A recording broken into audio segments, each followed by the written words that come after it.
Hey, tonight we're going to talk about something incredible, what it was like to be one of Napoleon's soldiers during his conquest of Europe. Spoiler, it wasn't easy, but it sure was an adventure. You think your day was rough? Let me tell you about marching 40 miles with 60 pounds of gear on your back while hungry, exhausted and scared. If you're enjoying these bedtime stories about weird history, I'd really appreciate a like or subscribe. I'm curious where you're listening from. Drop a comment with your location and what time it is there. Is it actually bedtime? Now, find a cozy spot, take a slow, deep breath and let your body sink into comfort as we journey back in time together. Congratulations, you've just woken up in spring of 1805 in northern France. The good news, you're alive. The bad news, your stomach is already cramping from hunger, and the thin straw mattress you shared with another recruit has left bits of straw stuck to your hair and clothing. You blink away sleep, your eyes adjusting to the dim light filtering through the barracks window. The wooden planks beneath your threadbare blanket creak as you shift your weight. Around you, dozens of other young men are stirring, coughing, muttering. The air smells of sweat, unwashed bodies, and the lingering scent of last night's watery soup. Your name is Jean Dupont, you're 19 years old, and 6 months ago you were working in your father's bakery in a small village near Lille. Then the conscription notice came, your number was drawn, and now you belong to Emperor Napoleon Bonaparte. You sit up, wincing as your feet touch the cold floor. Your new boots, the first real leather boots you've ever owned, sit beside your bed. They're stiff and already starting to rub blisters on your heels, but you're one of the lucky ones. Some of the men in your unit have boots with soles so thin they might as well be walking barefoot. The sergeant's voice booms through the barracks. Up, formation in 10 minutes. You scramble to dress, pulling on your white cotton shirt, blue wool trousers, and the short blue jacket with red piping that marks you as a fusilier in Napoleon's infantry. The material is rough against your skin, nothing like the soft clothes your mother used to make. Your fingers fumble with the brass buttons. 6 months ago, you could barely dress yourself in a soldier's uniform. Now you can do it half asleep. As you stand, you feel the weight of yesterday's march in your calves and lower back. 50 kilometers in one day. The sergeant said it was to build character. Your legs say it was torture.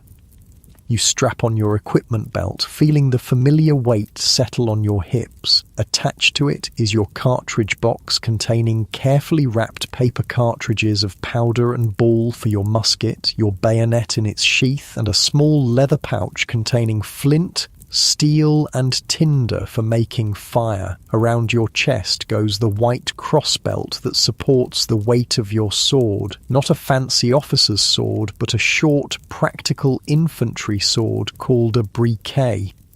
Last comes your charcot, the tall cylindrical hat that all French infantry wear. Yours has a brass plate on the front stamped with the number of your regiment. The 45th Line Infantry. A red and white pom-pom sits atop it, a splash of colour that helps officers identify your unit in the chaos of battle. Outside, the morning air is crisp and damp. Your breath forms small clouds as you hurry to your place in the formation. The drill yard is a sea of blue coats and white crossbelts as hundreds of soldiers line up in their companies. You find your place in the third rank of your company, standing shoulder to shoulder with men you've come to know better than your own brothers. On your right is Marcel, a farmer's son from Normandy, with hands like leather and a laugh that can be heard across the barracks. On your left is Pierre, a former student who can read and write and sometimes reads letters for the men who can't. Behind you stands Henri, barely 16 but who lied about his age to join up, dreaming of glory and adventure. The regiment's eagle is brought forward, the golden bird perched atop a staff draped with coloured flags. This isn't just a standard, it's the physical embodiment of your regiment's honour, presented by the Emperor himself. Men have died protecting these eagles, and you would too if called upon. The colonel addresses the regiment, his voice carrying across the silent ranks. Men of the 45th, today we march to join the Grande Armée at Boulogne. The Emperor has plans for us. Great plans. Austria and Russia think to challenge France. We will show them the error of their ways. A cheer rises from 1,000 throats, yours among them. Despite your aching feet and empty stomach, you feel a surge of pride. You're part of something larger than yourself. The Grande Armée, the greatest fighting force the world has ever seen, led by Napoleon Bonaparte, the man who rose from nothing to become Emperor of the French. The colonel continues, we march in 1 hour, full packs, 25 leagues to cover before we rest. 25 leagues, about 75 kilometres. Your legs already protest at the thought, but you say nothing. Complaining is for civilians, not soldiers of the Emperor. Back in the barracks, you pack your haversack with your few possessions. A spare shirt, a pair of socks that your mother knitted, a wooden comb, a small tin cup, and a wooden spoon. On top goes your blanket, rolled tightly and strapped to the top of your pack. Your musket leans against your bunk, a Model 1777 flintlock, nearly as tall as you are. You check it carefully, making sure the flint is secure and the barrel is clean. This weapon will be your constant companion in the months to come, more intimate than any lover, more trusted than any friend. As you shoulder your pack and take up your musket, you realize that your entire life now fits on your back. Everything you own, you carry. It's a strange feeling, terrifying and liberating all at once. The regiment forms up on the road leading east, a long blue snake stretching into the distance. The drums begin to beat, setting the rhythm of your march. Left, right, left, right. Your feet move automatically, falling into the steady pace that you've drilled into your muscles over months of training. At first, the marching is almost pleasant. The morning is cool, your legs are fresh, and the rhythm of hundreds of feet striking the ground in unison creates a hypnotic effect. Men begin to sing, old folk songs mostly, with new lyrics about the emperor and glory and beautiful women waiting in far-off lands. You join in, your voice blending with the others. As I was walking down the street, a pretty girl I chanced to meet, she smiled at me. I smiled at her, and that's how all the trouble started. The ribald chorus makes you smile despite yourself. It reminds you that you're not alone in this. Every man around you is in the same situation, far from home, marching toward an uncertain future, but doing it together. By midday, the pleasant feeling is gone. The sun beats down and sweat runs freely down your back and chest. Your pack seems to have doubled in weight, the straps cutting into your shoulders. Your musket, once an extension of your arm, now feels like a lead weight that you shift from shoulder to shoulder, seeking relief that never comes. You reach a stream and the order comes to halt for a brief rest. Men rush to fill their canteens and splash water on their faces. You do the same, the cool water a momentary blessing on your hot skin. But all too soon the drums beat again and you're back on your feet, marching ever eastward. Hours blur together. The only constants are the road beneath your feet and the pain in your legs. Your world narrows to the few feet of dusty road directly in front of you and the back of the man ahead, 1 foot in front of the other. Left, right, left, right. Don't think about the distance. Don't think about tomorrow. Just the next step and the next and the next. The sun begins to set, painting the sky in brilliant oranges and reds. Still, you march. Darkness falls, and still you march. Men stumble in the darkness, cursing as they fall. You've been marching for 14 hours straight.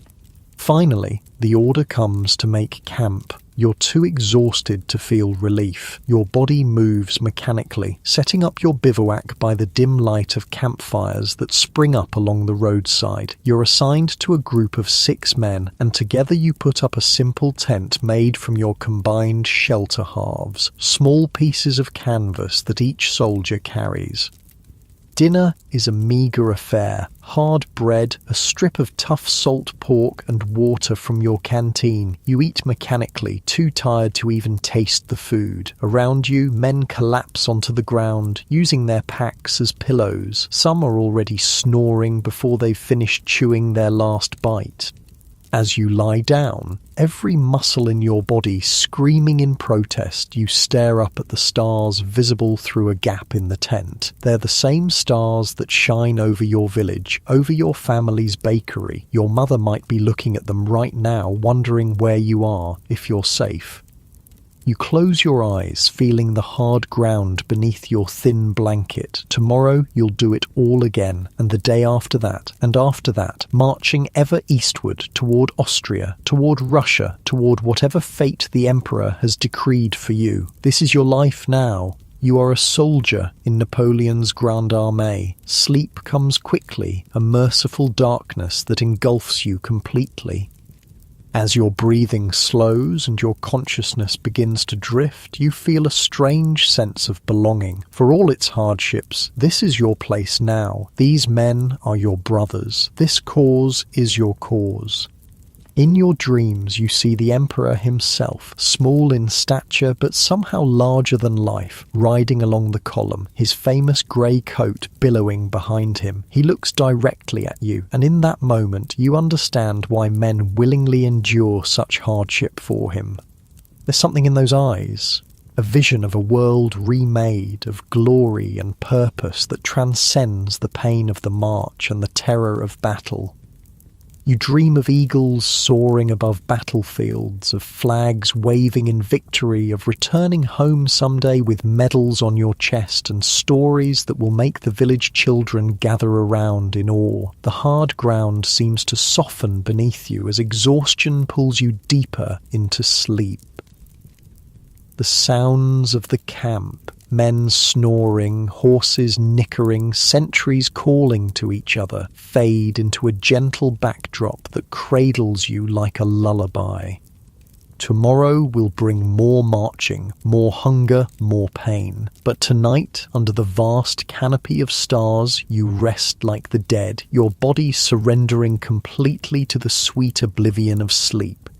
Your last conscious thought is wondering what adventures await you in the Emperor's service. Little do you know that you're about to become part of one of the greatest military campaigns in history, that your feet will carry you across Europe, that you'll witness both the height of glory and the depths of despair. But that's a story for another night. For now, you sleep the deep, dreamless sleep of the utterly exhausted soldier, your body recovering for the trials to come. The cold seeps through your threadbare blanket as dawn breaks over the hills of Moravia. Your breath forms small clouds that hang in the December air. It's been 4 months since you left France, 4 months of endless marching across Europe. Your boots, once stiff and new, are now worn and moulded to your feet like a second skin. Your uniform, once bright and crisp, is now faded and patched in several places. You're not in France anymore. You're near a place called Austerlitz, in what they tell you is the Austrian Empire. The date is December 1st, 1805, and tomorrow you'll fight in your first major battle. Marcel nudges you with his elbow as you both huddle around a small fire. They say the Russians have joined with the Austrians. 2 emperors against our one, he mutters, his normally cheerful face solemn in the flickering light. Our one is worth both of theirs, replies Pierre from across the flames, his breath visible in the cold air. Napoleon hasn't lost a battle yet. You nod, wanting to believe him. Over the past months, you've heard stories of Napoleon's previous victories. Marengo, Ulm, dozens of others. Names that meant nothing to you before have become like scripture to the veterans who recite them around campfires.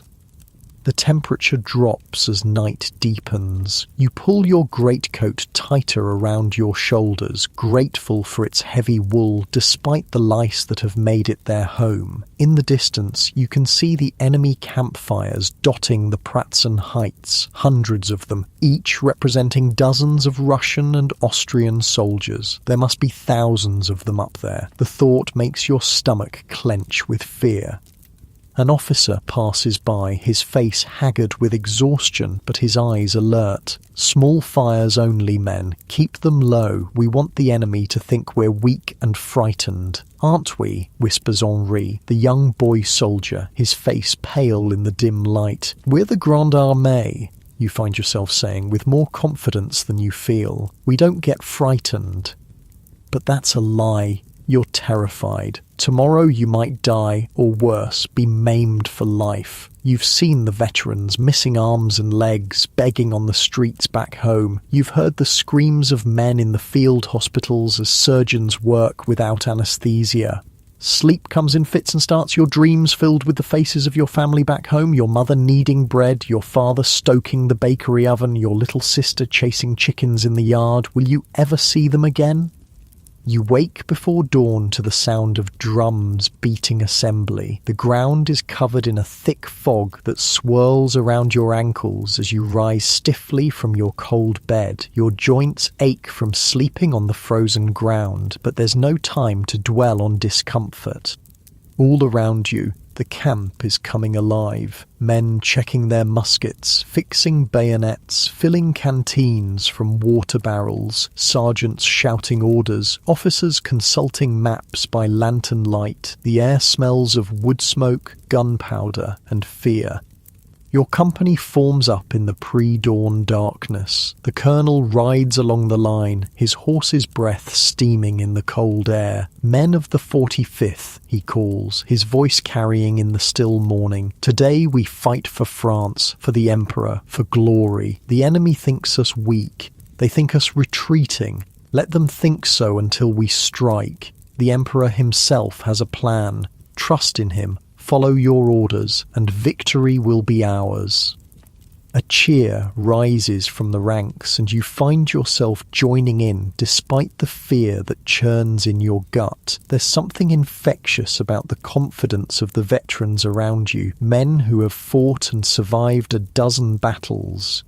As the eastern sky begins to lighten, revealing a landscape shrouded in dense fog, Napoleon himself rides past your position. Even in the dim light, you recognize him instantly. The small figure in the distinctive grey coat, the famous bicorn hat set at an angle on his head. He's surrounded by a glittering entourage of staff officers, but it's him your eyes are drawn to. There he is, breathes Marcel beside you, l'Empereur.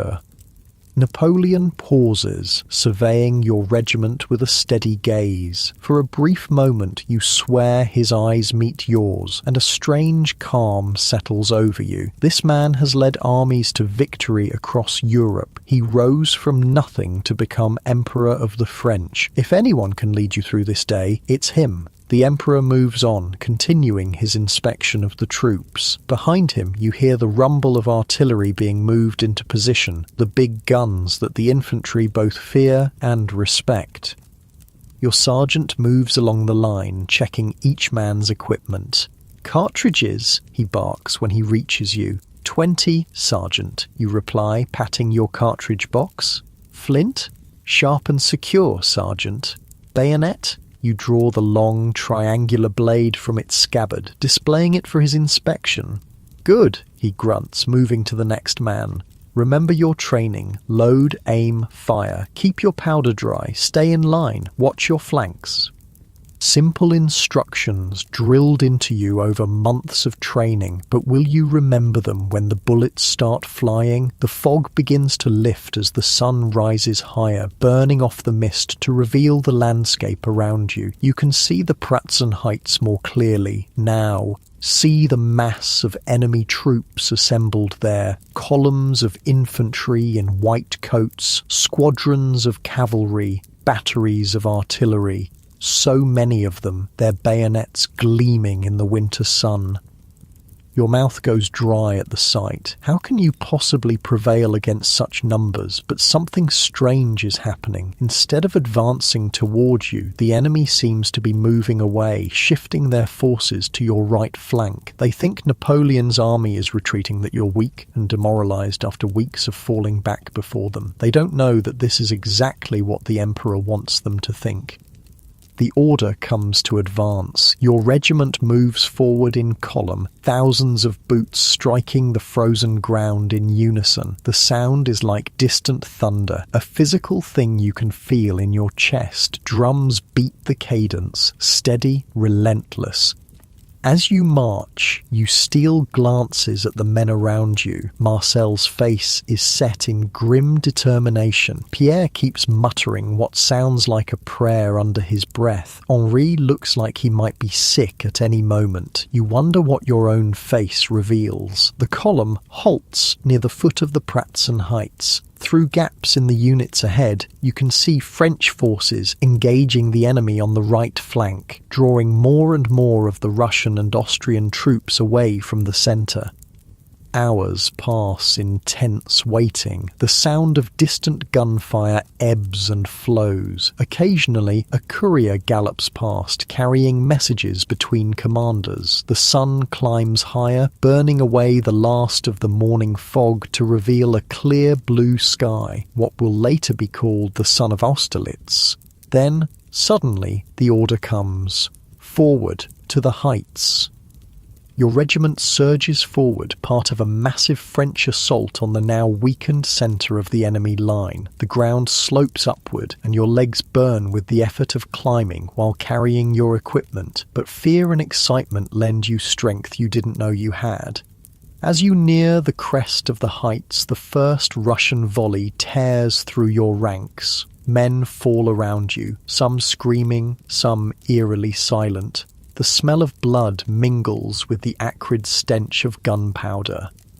"Close ranks," shouts your lieutenant, his sword raised high. Forward, you step over the body of a fallen comrade, forcing yourself not to look at his face. There's no time for grief now, no time for anything but survival. "Battalion, halt," the command rings out. "Make ready."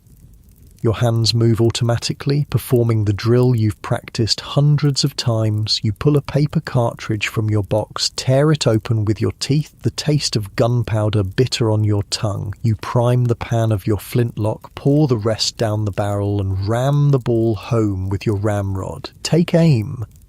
You raise your musket, bracing it against your shoulder, sighting along the barrel at the mass of white-coated Russians 100 paces ahead. Your heart hammers in your chest. Your mouth is dry as dust. Fire. You pull the trigger. The flint strikes, sparks ignite the priming powder, and your musket roars and kicks against your shoulder. Through the cloud of smoke that instantly envelops you, you can't see if your shot found its mark. There's no time to wonder. Already, you're reaching for another cartridge, beginning the loading process again. Around you, your comrades are doing the same, creating a continuous rolling fire that cuts down rank after rank of the enemy. But the Russians aren't retreating. They're advancing, their own muskets blazing, their artillery sending round shot bouncing through your formation, smashing men to bloody ruin. "Fix bayonets," comes the order, and the metallic scrape of bayonets being attached to musket barrels ripples down the line. The Russians are close now, close enough that you can see their faces. Men just like you, terrified but determined, fighting for their own emperor, their own country. They fix their own bayonets, longer than yours, deadly steel glinting in the winter sun. "Charge!" With a roar that tears from your throat without conscious thought, you surge forward with your comrades, bayonet levelled. The distance between the lines closes in seconds, and then you're among them, thrusting, parrying, fighting for your life. Your bayonet strikes something solid, a man's chest, and sticks there. You pull the trigger, hoping there's still a charge in your weapon. The musket fires and the Russian soldier falls away, your bayonet pulling free. A blinding pain erupts in your left arm. You look down to see blood seeping through your sleeve, a bayonet thrust that caught you just below the shoulder, but there's no time to tend to it. Another Russian is before you, his musket raised like a club. You dodge the blow, stumbling backward, nearly falling over a body on the ground. Marcel appears beside you, driving his bayonet into your attacker's side. "Watch yourself, baker boy," he shouts over the din of battle. "I won't always be here to save you." The fighting is chaotic, a swirling mass of blue and white uniforms, the air filled with shouts, screams, the crack of muskets, the clash of steel on steel. Time loses all meaning. You exist moment to moment, driven by instinct and training. Then, suddenly, the Russians break. One moment they're fighting desperately, the next they're turning, running, a disorganized mass flowing down the backside of the heights like water. "Forward!" the cry goes up along the French line. "Victory! Forward!" Your regiment surges after the fleeing enemy, but you find yourself unable to move. The wound in your arm throbs with each heartbeat, and now that the immediate danger has passed, you feel lightheaded. Looking down, you see that your sleeve is soaked with blood, and the ground at your feet is spotted with crimson. "Medic!" calls Marcel, appearing at your side again. "We need a medic here!" A man in a dark coat pushes through the ranks, one of the regimental surgeons. He takes one look at your arm and nods. "You'll live. Come with me to the field hospital." Marcel gives your uninjured shoulder a squeeze. "Go get patched up, Jean. We'll finish this without you." The surgeon leads you away from the front line, back down the slope that you fought so hard to climb. Around you, other wounded men are making the same journey, some walking, some carried on stretchers. The more severely wounded cry out with every step the stretcher bearers take. The field hospital is a large tent set up in a protected hollow. Outside, a growing pile of amputated limbs lies in the trampled snow, a grisly testament to the cost of this day's work. The sight of it makes your stomach lurch, but the surgeon leads you past it into the tent. Inside, the air is thick with the smell of blood and the sweet, sickly scent of gangrenous flesh. Men lie on the ground or on makeshift tables, some conscious and moaning, others mercifully unconscious. Surgeons move among them, their aprons stained crimson, working with a speed born of desperate necessity. "Sit there," your surgeon says, pointing to an empty spot on a bench. "I'll be with you when I can." You do as you're told, cradling your wounded arm. Now that you're away from the immediate danger of the battlefield, shock begins to set in. You're shivering, though whether from cold or fear, you can't tell. Hours pass. The sounds of battle continue in the distance, sometimes closer, sometimes farther away. More wounded arrive continuously, the less severely injured like yourself giving way to those with more urgent needs. Finally, as the winter sun begins to sink toward the horizon, the surgeon returns to you. He cuts away your sleeve, exposing the wound, a deep gash that's still seeping blood. "You're lucky," he grunts, examining it. "Clean wound, no fragments, missed the major vessels." He pulls a bottle from his bag and uncorks it. "This will hurt." Before you can prepare yourself, he pours the liquid, strong spirits of some kind, directly onto the wound. The pain is immediate and intense, like fire flowing through your veins. You bite your lip to keep from crying out, tasting blood. The surgeon works quickly, cleaning the wound, then stitching it closed with catgut. Each stitch sends a fresh jolt of pain through your arm, but you endure it silently, watching his skilled hands work.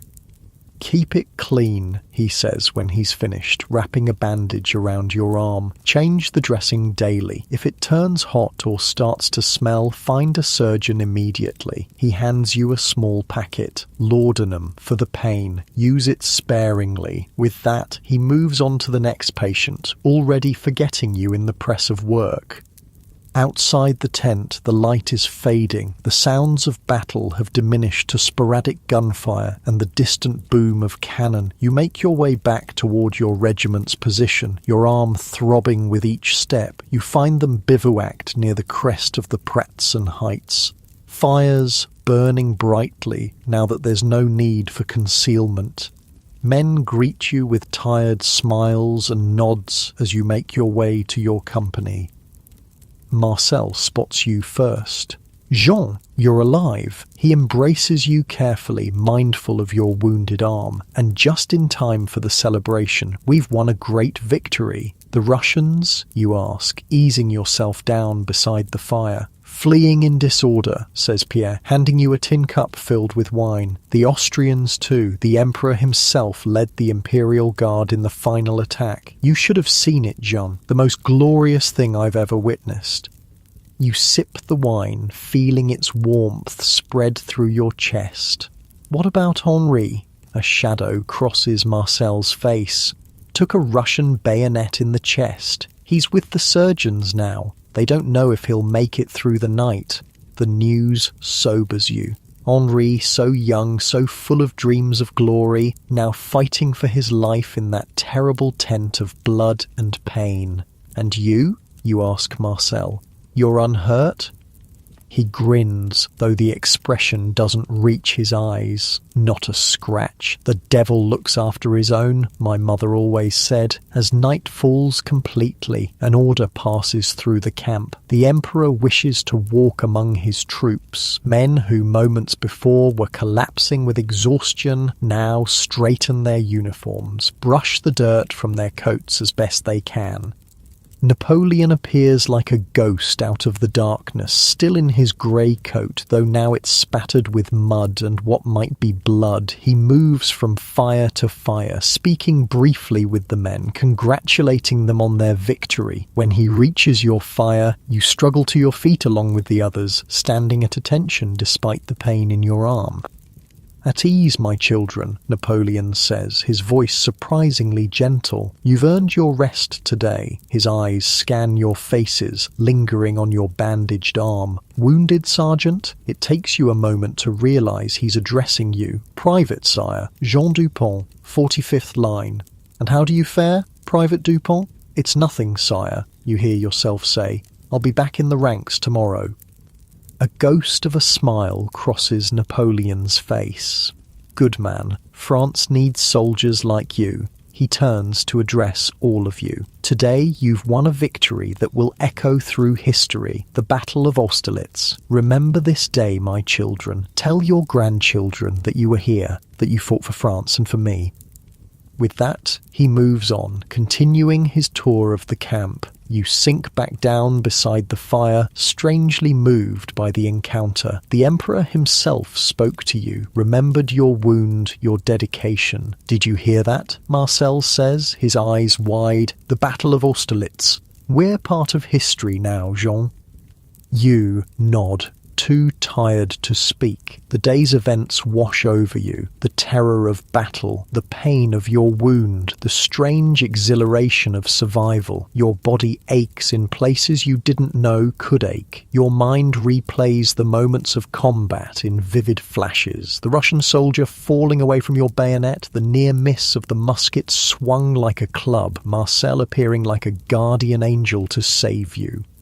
You've killed a man today, perhaps more than one. The thought should trouble you more than it does, but all you feel is a dull relief that it was him and not you. Someone hands you a bowl of hot soup, real soup, with chunks of meat and vegetables, not the watery gruel you've subsisted on for weeks. The army's supply wagons must have caught up, or perhaps this is food captured from the enemy camp. You don't care about its origin, you're just grateful for its warmth and substance.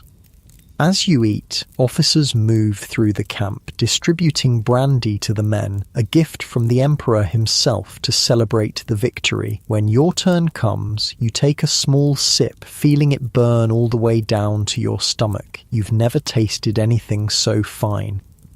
With food in your belly and brandy warming your blood, exhaustion claims you. You spread your blanket on the frozen ground, using your pack as a pillow. The pain in your arm has subsided to a dull throb, whether from the laudanum the surgeon gave you or simply from exhaustion, you can't tell.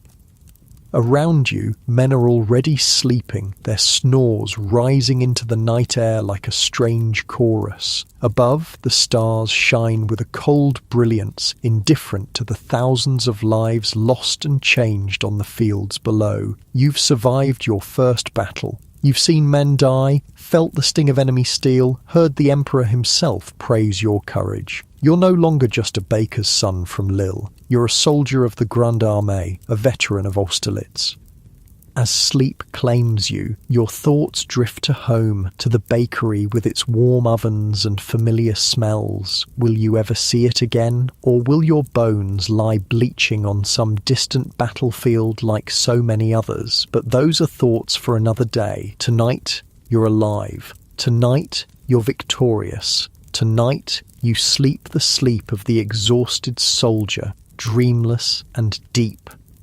The last thing you hear before consciousness fades completely is Marcel's voice, soft and thoughtful in the darkness. I wonder where we'll go next. Spain? Prussia? Russia? The Emperor won't stop with Austria. This is just the beginning. Just the beginning. The words follow you down into darkness, a promise and a warning all at once.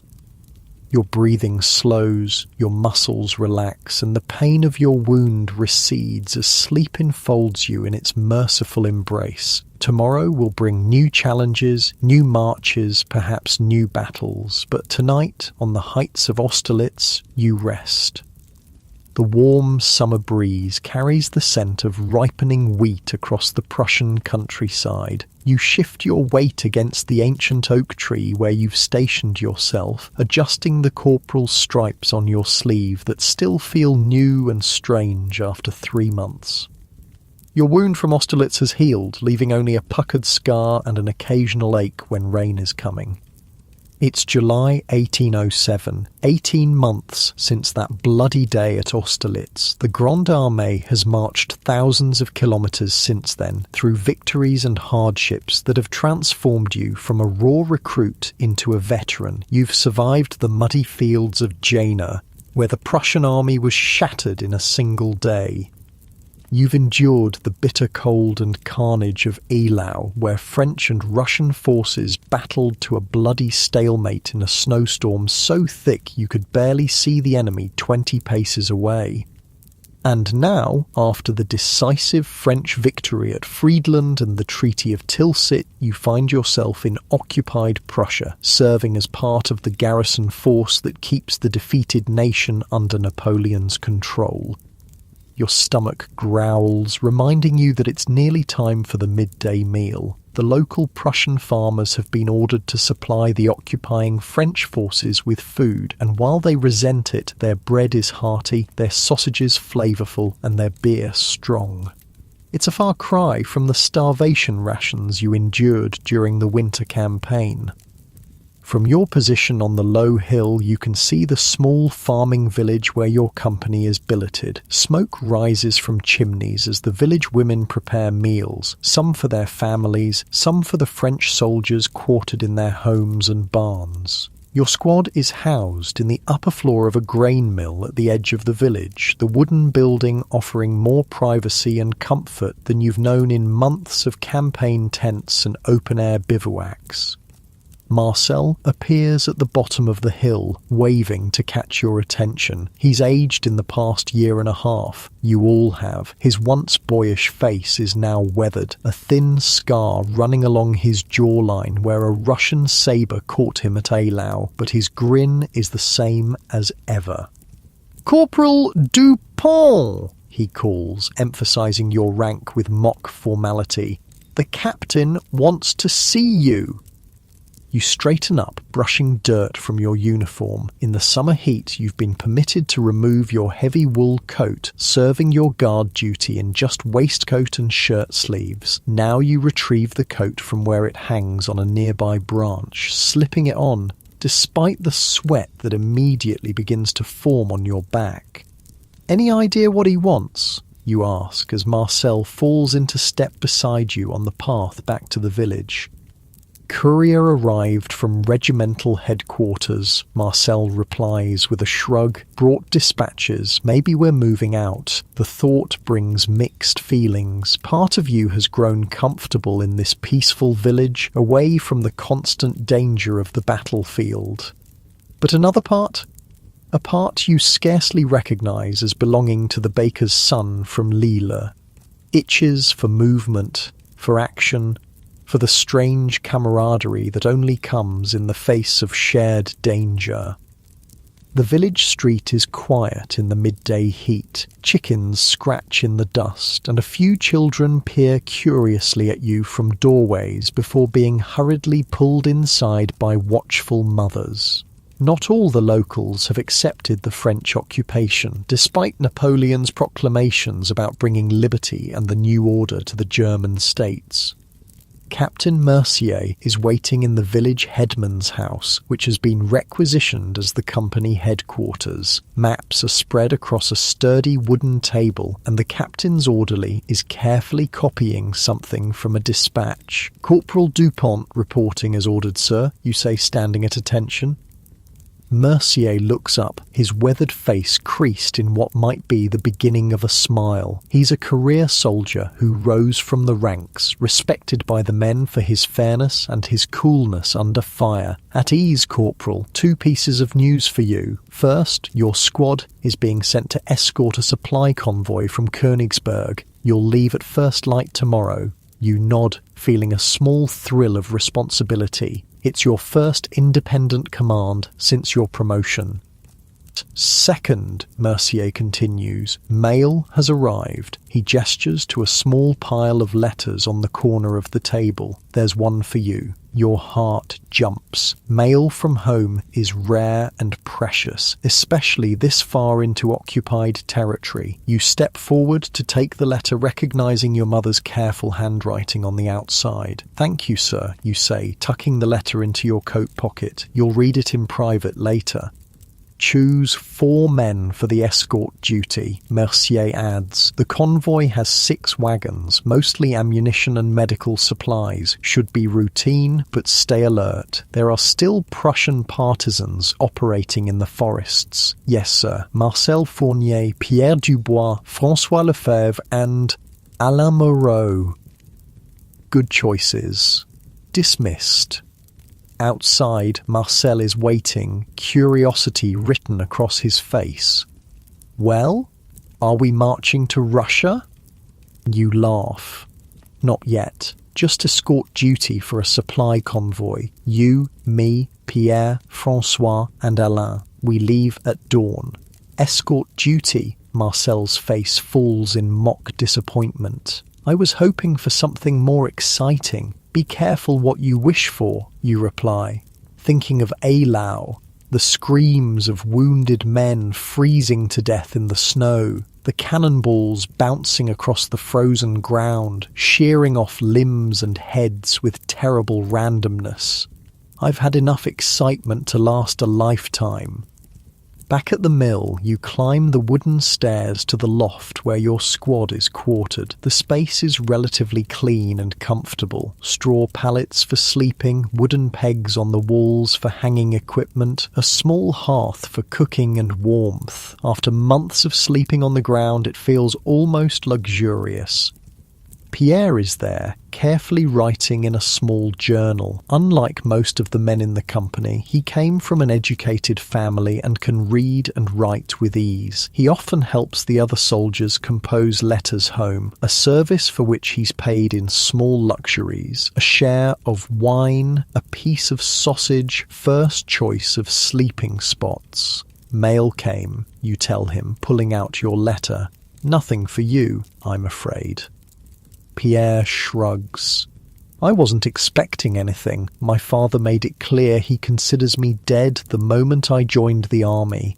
You settle onto your pallet, carefully breaking the seal on your letter. The paper is cheap and rough, but the sight of your mother's handwriting brings a lump to your throat. It's dated 3 months ago. News from another world, another life. The letter begins with family matters. Your sister Marie has married the blacksmith's son. Your father's bakery is doing well despite flour shortages. Your younger brother is apprenticed to a carpenter. Then comes the news of your village. Who has died? Who has been born? Which farms have prospered or failed? Only at the end does your mother mention the war in carefully neutral terms that won't attract the attention of censors. We hear news of the Emperor's victories and pray daily for the safe return of our brave soldiers. The recruiting officer says that many fine young men from our village are serving with honour, though some families have received the news they most feared. The Moreau family held a mass for their son, Claude, killed at a place called Eylau. He was your age, Jean, and used to play with you when you were boys. His mother weeps daily. You fold the letter carefully, tucking it into your pack where you keep your most precious possessions. A small wooden cross your mother gave you, a smooth stone from the banks of a river in Austria, a button from a Russian officer's coat taken as a souvenir after Austerlitz. Claude Moreau. You remember him vaguely, a skinny boy with a quick laugh who was good at climbing trees. Now he's just another body in a mass grave in Poland, one of thousands who will never return home. Bad news? Asks Pierre, noticing your expression. Boy from my village died at Eylau, someone I knew as a child. Pierre nods, understanding without need for further explanation. Every man in the Grande Armée has lost friends, comrades, brothers in arms. Death is their constant companion. The rest of the day passes in preparation for tomorrow's mission. You clean your musket, check your cartridges, make sure your squad's equipment is in good order. As corporal, you're responsible for these men now, for their discipline and their lives. At dusk, you gather with Marcel, Pierre, François, and Alain at the village tavern. The owner, a sullen Prussian with a wooden leg from some forgotten war, serves you beer with barely concealed resentment. But business is business, and French coins spend as well as Prussian ones. To escort duty, Marcel says, raising his mug. May it be as boring as possible. To the Emperor, adds François, a fervent Bonapartist who joined the army voluntarily rather than waiting for conscription. May his star continue to rise. To home, says Pierre quietly. May we see it again someday. You all drink to that. Home. Despite the camaraderie, despite the strange pride you've developed in being part of the Grande Armée, home remains the dream that sustains you through each march, each battle, each cold and hungry night. After the tavern, you return to the mill for a few hours of sleep before your dawn departure. But rest doesn't come easily. Your mind is filled with images. Claude Moreau as a boy climbing the tallest tree in your village. Henri, the young soldier from your unit, his chest torn open by a Russian bayonet at Austerlitz. He survived barely, but was sent home an invalid. The faceless Russian soldier who fell to your bayonet in your first battle. You rise before dawn, dressing quietly to avoid waking the others who don't have duty this morning. Outside, the eastern sky is just beginning to lighten, stars still visible overhead. The air is cool and damp with dew, a welcome relief after yesterday's heat. At the edge of the village, the supply convoy is already assembling. 6 heavy wagons drawn by sturdy draft horses. The teamsters, a mix of French army regulars and local civilians pressed into service, check harnesses and wheels by lantern light. Your squad arrives one by one. Marcel, yawning but alert. Pierre, quiet and thoughtful as always. Francois, eager and energetic despite the early hour. Alain, the newest member of your group, a replacement who joined after Eylau, still finding his place among veterans. Form up, you order. Pleased, when they respond immediately, forming a neat line for inspection. Check your equipment. 20 cartridges each, flints sharp, bayonets secure. This should be routine, but stay alert. Questions? There are none. These men know their duty, know what's expected of them. The convoy sets out as the sun crests the horizon, bathing the countryside in golden light. You position your men strategically, Marcel and yourself at the front, Pierre and Francois on the flanks, Alain bringing up the rear. From these positions you can observe the surrounding terrain and respond quickly to any threat. The road winds through fields of wheat and rye, occasionally passing through patches of dense forest. It's in these wooded areas that you feel most vulnerable, your senses heightened for any sign of ambush. But the morning passes uneventfully. By midday, you've covered about 15 kilometers, making good time on the well-maintained Prussian roads. You call a brief halt by a stream to water the horses and allow the men a few minutes to rest and eat the bread and sausage you brought from the village. As the teamsters tend to their horses, you wade into the stream, splashing cool water on your face and neck. The summer heat has returned in force, and your uniform is already damp with sweat. You fill your canteen, then move back to a shady spot where Marcel is sitting, chewing thoughtfully on a piece of dark bread. "Easy duty so far," he comments as you join him. "Don't jinx it," you reply, only half joking. Soldiers are a superstitious lot, and Marcel's casual confidence makes you uneasy. Your instincts prove correct. As the convoy resumes its journey and enters another stretch of forest, a shot rings out from the dense underbrush. One of the teamsters cries out, clutching his shoulder, blood seeping between his fingers. "Ambush! Take cover!" you shout, diving for the shelter of the wagon. More shots follow, the distinctive crack of hunting rifles rather than military muskets. Prussian partisans then, not deserters or regular troops.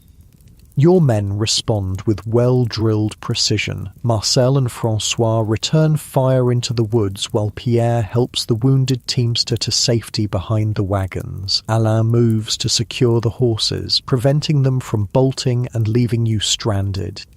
You estimate there are perhaps 5 or 6 attackers firing from concealed positions among the trees. Their aim is good, but their rate of fire is slow. These are hunting weapons that take time to reload, not the faster-loading military muskets your squad carries. "Marcel, Francois, covering fire," you order.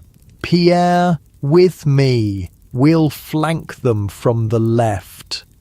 While Marcel and Francois keep the attackers' heads down with a steady barrage of musket fire, you and Pierre move quickly through the underbrush, circling toward the source of the enemy shots. Your heart pounds in your chest, but your hands are steady. This isn't your first time under fire. You spot them before they see you. 4 men in civilian clothes crouched behind fallen logs and trees, reloading their rifles. From their rough clothing and weathered faces, they appear to be local farmers or woodsmen, not trained soldiers. You raise your musket, taking careful aim at the nearest partisan. The man is young, perhaps no older than you were when you joined the army. For a brief moment you hesitate, remembering Claude Moreau, remembering all the young men who will never return home. Then the partisan raises his rifle, aiming at something beyond your field of vision, perhaps Marcel or Francois, still providing covering fire from the road. You squeeze the trigger, your musket roars, smoke momentarily obscuring your vision. When it clears, the young partisan is on the ground, motionless. Pierre fires a moment later, and another attacker falls. The remaining two partisans, seeing their comrades down and their position compromised, throw down their weapons and raise their hands in surrender. "Don't shoot," one calls out in broken French. "We surrender." You advance cautiously, keeping your bayonet leveled at the surrendering men. They're older than the two you shot, one with grey in his beard, both with the calloused hands of labourers. "Bind them," you order Pierre, who produces rope from his pack. "We'll take them back to the village for questioning." The skirmish has lasted less than 10 minutes. When you return to the convoy, you find the wounded teamster being tended by Alain, who has some skill with bandages. The man's injury isn't life-threatening. The ball passed clean through his shoulder without hitting bone or major vessels. "They're just farmers," Marcel says quietly as you inspect the captured weapons. Old hunting rifles, well maintained but nothing like military arms. Probably had their crops requisitioned one too many times. You nod, feeling a complex mix of emotions. These men were trying to kill you and your comrades, yet you understand their desperation. The French occupation has not been gentle on the local population, despite the Emperor's lofty proclamations about liberty and the rights of man. The rest of the journey passes without incident. You reach Königsberg by nightfall, delivering the supplies to the French garrison there and turning your prisoners over to the military police. Their fate isn't your concern, though you suspect it won't be pleasant. Resistance to the Emperor's rule is dealt with harshly. The garrison commander provides your squad with quarters for the night, actual beds in a converted schoolhouse, a luxury you haven't experienced since leaving France. There's hot food in the mess hall and even wine, a rare treat for common soldiers. After dinner, you find yourself unable to sleep despite the comfortable bed. The events of the day keep replaying in your mind. The crack of rifles, the young partisan falling to your shot, the surrender of the older men. You slip out of the barracks, finding a quiet spot in the garrison courtyard where you can be alone with your thoughts. The night is clear, stars scattered across the sky like diamonds on black velvet. Somewhere to the west lies France, your home, your family. Somewhere to the east lies Russia, a vast empire that many say will eventually come into conflict with Napoleon's ambitions. And here you are, a baker's son from Lille, caught in the currents of history, carried far from home by forces you can barely comprehend. A century passes, nodding to you but asking no questions. The corporal's stripes on your sleeve grant you certain privileges, including the freedom to move about the garrison without challenge. Your thoughts turn to the future. How long will this war continue? How many more battles will you fight? How many more men will you kill before you can return home? Or will you, like Claude Moreau, never see France again? The Emperor has been victorious so far, but each victory seems to lead only to another campaign, another enemy, another battlefield. Austria, Prussia, Russia, great powers falling one by one before Napoleon's military genius. But how long can it last? How long can France sustain this endless warfare? These are questions above your station, concerns for generals and politicians, not for a corporal in the infantry. Your world is smaller, your squad, your company, the few feet of ground around you in battle, that's where your responsibilities lie. You return to the barracks, slipping quietly past the sleeping forms of your comrades. Marcel snores softly, one arm flung over his face. Pierre lies motionless, his breathing so light you can barely detect it. Francois mumbles in his sleep, perhaps dreaming of glory or of home. Alain, the newest member of your group, sleeps curled on his side like a child, vulnerable in a way he never allows himself to appear when awake. These men are your responsibility, your brothers in arms. Whatever comes, whatever new campaigns, whatever distant battlefields, you'll face it together, just as you've faced everything since that first march from the barracks in France. You settle onto your bed, feeling the exhaustion of the day finally overtaking your restless thoughts. Tomorrow, you'll begin the journey back to your village garrison, another small mission completed in the vast machinery of Napoleon's empire. As sleep claims you, your last conscious thought is a memory, not of battle or bloodshed, but of standing on a hill overlooking your home village as a boy, watching the sunset paint the distant fields gold and crimson, feeling the warm summer breeze against your face. Much like the breeze that greeted you this morning in Prussia, so far from home. Your breathing slows, your muscles relax, and for a few precious hours you escape the reality of war, of occupation, of responsibility. In your dreams, you're simply Jean Dupont, a baker's son from Lille, with flour on your hands instead of gunpowder, the smell of fresh bread replacing the acrid scent of musket fire, and the only sounds the gentle voices of your family instead of the harsh commands of sergeants and the screams of wounded men. Sleep deep, soldier. Tomorrow brings another day, another duty, another step in the long journey of Napoleon's Grande Armée. The cold is your enemy now, not the Russians, though they harry your flanks day and night, not hunger, though your stomach has forgotten what fullness feels like. Not even the broken remnants of discipline that once made the Grande Armée the most formidable fighting force in Europe. No, it's the cold that will kill you, the cold that seeps through your tattered greatcoat, that freezes the tears on your cheeks, that turns your breath to ice in your beard, the cold that has already claimed thousands of your comrades, their frozen bodies lining the long road from Moscow to salvation. November 1812, the retreat from Russia, the end of dreams. Your breath clouds in front of your face as you trudge forward, one foot in front of the other, each step an act of will. Your boots are falling apart, wrapped in strips of cloth torn from the uniforms of the dead. Your fingers, stuffed into mittens made from scraps of a horse blanket, have long since lost all feeling. The stump where your left little toe used to be before frostbite claimed it throbs with each step. Sergeant Jean Dupont, 45th Line Infantry, veteran of Austerlitz, Jena, Eylau, Friedland, Wagram, and a dozen smaller engagements. 7 years in the Emperor's service. 7 years that have transformed you from a baker's boy into a soldier, a leader of men, a survivor. But this frozen hell may be where even your luck finally runs out.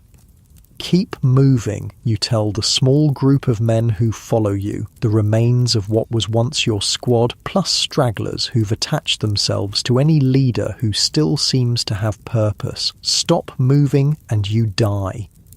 Marcel, still beside you after all these years, nods grimly. His once youthful face is now gaunt and weathered, a thick beard crusted with ice concealing the scar along his jawline. The only man left from your original unit. He's more brother than friend now. Your histories intertwined through blood and fire and suffering. How far to the Berezina? He asks, his voice cracked and dry. 3 days' march, if we can keep this pace. You don't add, if the Cossacks don't catch us, or if another blizzard doesn't hit, or if we find food somewhere. Those fears are unspoken but understood by every man here.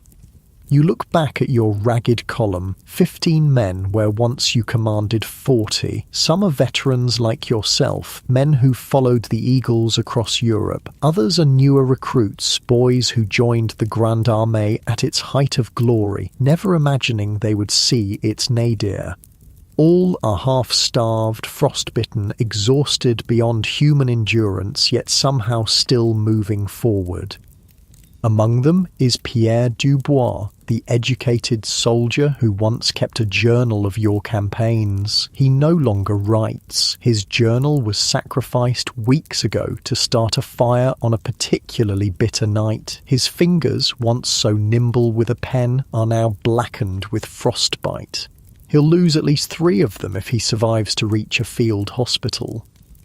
When did it all go wrong? Was it the fire that consumed Moscow just as you thought you'd found shelter for the winter? Was it the Emperor's fateful decision to delay the retreat until October when the Russian autumn was already giving way to winter? Or was it earlier when Napoleon decided to invade this vast, unconquerable country in the first place? It doesn't matter now. All that matters is survival, putting one foot in front of the other, staying ahead of the Cossacks, finding food where you can, and keeping warm enough to see another dawn. The column trudges forward along a road that's more a trail of corpses than a proper highway. The dead lie where they fell, some still clutching meagre possessions they couldn't bring themselves to abandon. A cooking pot, a family portrait, a tattered regimental flag. You step around them, not out of respect, but because experience has taught you that frozen bodies make treacherous footing. Your thoughts drift to warmer days, to that summer morning in Prussia 5 years ago when your greatest concern was escorting a supply convoy. How simple it all seems in retrospect. How unimaginably luxurious a cry from the rear of your column snaps you back to the present. Turning, you see one of the younger soldiers, a boy named Etienne, barely 17 years old, has collapsed in the snow. Keep moving, you order the others as you backtrack to the fallen soldier. Marcel follows, of course. He always does. Etienne's eyes are closed, his breathing shallow. Not dead yet, but close. The cold takes men like this, sapping their strength until they can no longer go on. Then lulling them into a final sleep from which they never wake. Up, you command, hauling the boy to his feet with strength you didn't know you still possessed. On your feet, soldier. The Emperor is watching. A lie, of course. Napoleon is far ahead with what remains of the Imperial Guard, the elite troops still maintaining some semblance of military order. The rest of the Grande Armée is a broken, desperate mass, stretching for miles along the frozen road. Etienne's eyes flutter open. Can't go on, he mumbles through cracked lips. You can and you will, you tell him, your voice harsh with desperation. You've seen too many men die to lose another. Marcel, help him walk. Marcel takes one of the boy's arms while you take the other. Together, you half drag, half carry him forward, rejoining the shambling column. We need food, Marcel says quietly, so the others won't hear. Real food, not horse meat, and shelter. We won't last another night in the open, not with a storm coming. You glance at the sky. The clouds are gathering to the north, dark and ominous. Another blizzard, another test of endurance. There's a village marked on the map, about 5 kilometers ahead, you reply. If it hasn't been picked clean already, the unspoken hangs between you. Every village, every farm, every potential source of food or shelter along the retreat route has been stripped bare by the desperate army. Some have been burned to the ground, either by retreating French troops or by Russians denying the invaders any comfort. Still, it's the only hope you have, the only hope any of you have. We'll make it, Marcel says, and you're not sure if he's trying to convince you or himself. We've made it this far. The wind picks up as the afternoon wears on, carrying the first flakes of snow, harbingers of the storm to come. Your pace quickens as much as exhaustion allows, the promise of shelter, however slight, driving you forward. The village, when you finally reach it in the fading light, is a collection of simple wooden houses clustered around a small stone church. Smoke rises from a few chimneys, a promising sign. Where there's fire, there might be food. Where there's fire, there's warmth. But you're not the first to arrive. Other stragglers from the Grande Armée are already here, some begging for scraps at doors that remain firmly closed, others breaking into abandoned houses or barns. The villagers who haven't fled have barricaded themselves in, protecting what little they have from the desperate soldiers. You gather your men in the shadow of the church. We need food and shelter, you tell them, your voice low. But we are still soldiers of France, not bandits. We do not steal from civilians. We do not harm the innocent. It's a principle you've clung to throughout the campaign, even as you've watched others abandon all restraint, all humanity. You've seen what desperation can do to men, good men, men who in peacetime would never harm another soul. You've seen them transform into animals fighting over scraps, killing for a loaf of bread or a warm coat. You will not let your men become that, not while you still draw breath. Marcel, Pierre, with me, you order. The rest of you, wait here, stay together. If Cossacks come, fire 3 shots in quick succession and fall back to the church. The village headman's house is the largest in the settlement, a 2-story wooden structure at the village centre. You approach openly, your hands visible, trying to appear as unthreatening as 3 armed, bearded, half-starved soldiers can. You knock on the door, no response. You knock again, harder. Finally, a voice from within, speaking Russian, a language you've picked up fragments of during the long campaign. Go away, nothing for you here, you respond in your broken Russian, the words feeling strange on your tongue. We have wounded, need shelter from storm, can pay. This last part is a lie. You have nothing of value except your weapons, and those you will never surrender. But desperation makes liars of even the most honest men. A long silence. Then the sound of a bolt being drawn back. The door opens a crack, revealing the weathered face of an old man, his eyes wary beneath bushy white brows. "How many?" he asks in halting French, surprising you. 15 men, you reply. 1 wounded badly. We need shelter for the night. Food, if you can spare it. We'll be gone by dawn. The old man studies you for a long moment, perhaps seeing something in your face that convinces him you're not like the other desperate soldiers who've passed through his village. "The barn," he says finally, gesturing to a structure behind his house. "Not the house. Too many of you. I bring food, but not much. All have little now."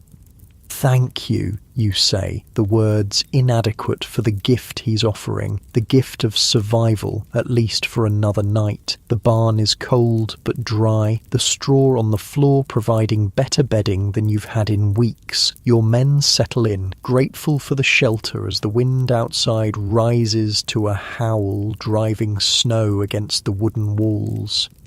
True to his word, the old Russian brings food, a pot of thin cabbage soup, a few loaves of black bread, and, miracle of miracles, a small cask of vodka. Not enough to satisfy 15 starving men, but enough to keep death at bay for another day. As night falls, you organize your men into watches. Cossacks have been known to attack even in blizzards, materializing out of the swirling snow like demons to cut down stragglers and isolated groups. During the first watch, you sit by the barn door, your musket across your knees. It's one of the few weapons in your group that still functions reliably, kept meticulously clean despite the harsh conditions. Many of the men have discarded their muskets, the weight too much to bear in their weakened state. Some have fashioned crude spears from bayonets tied to sticks, lighter than muskets but still offering some protection against the marauding Cossack cavalry. Marcel joins you, sharing the watch though you didn't ask him to. He sips from a small cup of vodka, the spirit bringing a hint of colour back to his gaunt cheeks. "Do you think we'll make it home?" he asks quietly, his eyes fixed on the barn door as if he can see through it, to France, to safety, to peace. You consider lying, offering false hope as you have so many times during this nightmare retreat. But this is Marcel, your brother in all but blood. He deserves the truth. Or some of us will, you reply. Not all, maybe not even most, but some. He nods, accepting this. I keep thinking of that baker's shop in Lille, your father's place. Remember how you told me about the smell of fresh bread every morning? I dream about that smell now. You do remember. It seems like another lifetime, another world, warm and safe and filled with simple pleasures that you took for granted. The crisp crust of a freshly baked baguette, the weight of dough in your hands, the heat of the ovens on a winter morning. If we make it back, you say, allowing yourself a rare moment of hope, I'll bake you the best loaf of bread you've ever tasted. Marcel smiles, the expression transforming his haggard face, briefly revealing the young farmer's son who joined the army with you 7 long years ago. I'll hold you to that, Jean Dupont. The night passes without incident, the blizzard keeping even the Cossacks at bay. By morning, the storm has passed, leaving a world transformed. Drifts of fresh snow covering the bodies along the road, smoothing the rough edges of reality, creating an illusion of peace that you know won't last. Your men are stronger after a night under shelter, the meagre food and rest restoring some small measure of vitality. Even Etienne seems improved, his eyes clearer, his steps more certain as you form up to continue the march. You thank the old Russian, offering him the one thing of value you possess, a small golden locket containing a lock of your mother's hair given to you when you left home. He refuses, pushing your hand away. Keep, he says in his broken French, for mother. Go home to her. You wonder if he had sons in the Russian army, if they're among the thousands who fell at Borodino or Smolensk or any of the other bloody engagements of this doomed campaign. Or perhaps they're pursuing the remnants of the Grande Armée right now, seeking vengeance for their ravaged homeland. The road ahead stretches endlessly, a white ribbon through a frozen landscape. Somewhere along it lies the Berezina River, which you must cross to reach relative safety. Beyond that, Poland, Prussia, and eventually France, home. But first, the Berezina. The word itself has taken on an ominous weight, whispered by soldiers like a prayer or a curse. Reports have reached you of Russian armies converging on the river crossings, seeking to trap the retreating French forces. If they succeed, if the bridges are destroyed or never built, the remains of the Grande Armée will be annihilated. You push these thoughts aside, focusing on the immediate task. Keeping your men moving, keeping them alive for another day, another hour. The column reshapes itself on the road, 15 men in ragged blue coats, some limping, some coughing, all moving with the same dogged determination. You take your place at the front, setting the pace, watching for danger, making decisions that might mean life or death for those who follow you. By midday, you encounter more stragglers, soldiers separated from their units, civilians who had followed the army as sutlers or camp followers, even a few women, wives of officers who had accompanied their husbands on what was to be a triumphant campaign. Some join your column, swelling your numbers to nearly 30. Others continue alone or in smaller groups, too mistrustful or too far gone to accept leadership. The snow crunches beneath your feet as you march, the only sound besides laboured breathing and occasional coughing. No one has the strength for singing now. No one tells stories of past glories or dreams of future victories. Survival has narrowed the world to the simplest of equations. Move or die, eat or die, stay warm or die. Late in the afternoon, a new sound breaks the stillness, the distant crack of muskets, followed by the deeper boom of cannon. Battle, not close, but not far enough away for comfort. Rear guard action, Pierre suggests, his voice hoarse from the cold, buying time for the river crossing. You nod, adjusting your course slightly to give the fighting a wider berth. Your small band is in no condition to join a battle, and your responsibility is to these men, not to some abstract notion of glory or duty. The gunfire continues, sometimes intensifying, sometimes fading, a deadly counterpoint to your march. As dusk approaches, you're forced to make camp in the open, there being no village or farm in sight. The night promises to be brutal, the temperature already falling rapidly as the sun sinks toward the horizon. Your men gather what fuel they can find, broken wagon parts, branches from stunted trees, even strips of leather cut from abandoned equipment. A fire is life out here, the difference between waking to see another dawn or becoming another frozen corpse along the retreat route. As darkness falls, you organize the distribution of the last food from the village, small pieces of black bread, carefully rationed. No one complains about the portions, though they're barely enough to take the edge off hunger. Complaints are for those with energy to spare, and none of you have that luxury.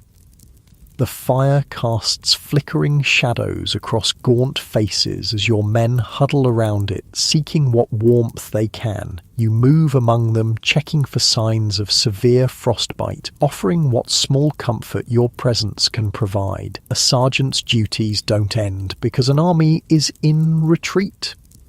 You find Marcel sitting slightly apart from the others, his face troubled in the firelight. You join him, your shoulder pressing against his, sharing body heat.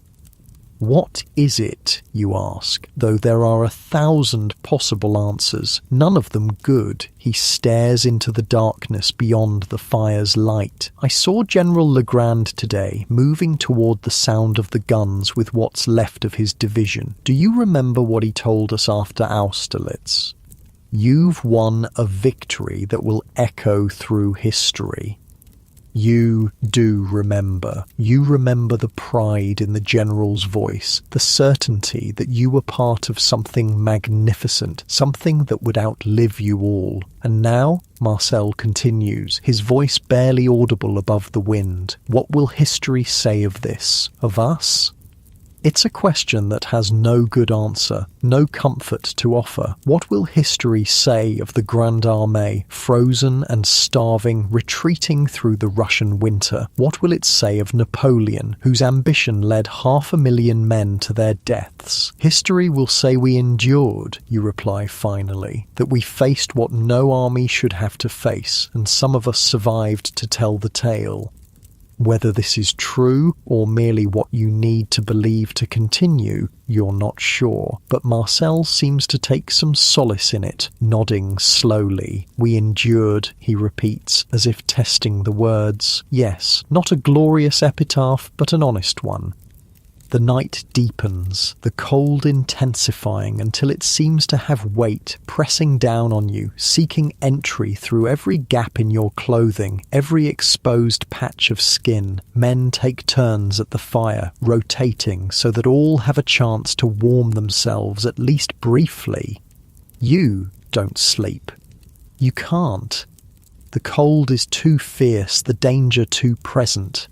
Instead, you drift in a state between waking and dreaming, memories mingling with the harsh reality around you. You see your father's bakery, warm and fragrant. You see the fields of Austerlitz, where you received your first wound and first glimpsed the Emperor himself. You see the Prussian village where you served as part of the occupation force, a time that now seems idyllic in comparison to your current circumstances.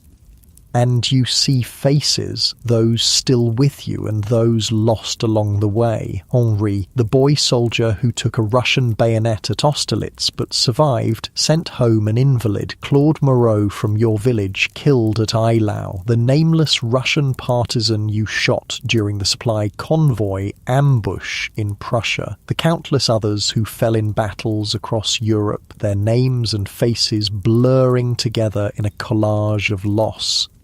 Dawn finds you still awake, your eyes burning with exhaustion, your body stiff with cold. The fire has died down to embers, no longer providing meaningful heat. Around you, your men stir, those who have survived the night rising painfully to their feet, preparing for another day of marching, another test of endurance.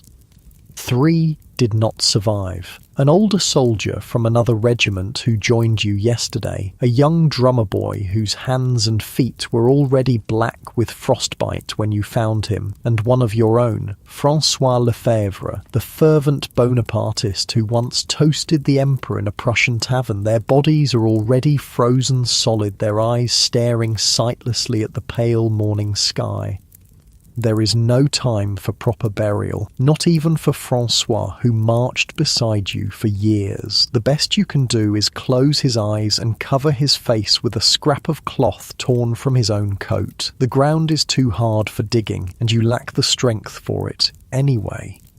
Like so many others, he will remain where he fell, a marker along the road of retreat. The column reforms, diminished again, and continues its inexorable march toward the Berezina. The sound of gunfire is more distant now, but smoke rises on the horizon. Buildings burning, bridges destroyed, the evidence of war written across the winter landscape. By midday, you begin to encounter more troops, organised units rather than stragglers, moving with purpose rather than simply fleeing. The remnants of the Grande Armée are converging on the river crossing, hope and desperation driving them forward. A mounted officer, his uniform still relatively intact, his horse thin but alive, rides past your column, then circles back when he notices your sergeant's stripes and your small but organised band. "Sergeant, what unit?" he calls, reining in beside you. "45th Line Infantry, sir," you reply, straightening as much as your exhausted body allows, old habits of military discipline asserting themselves despite everything, or what's left of it.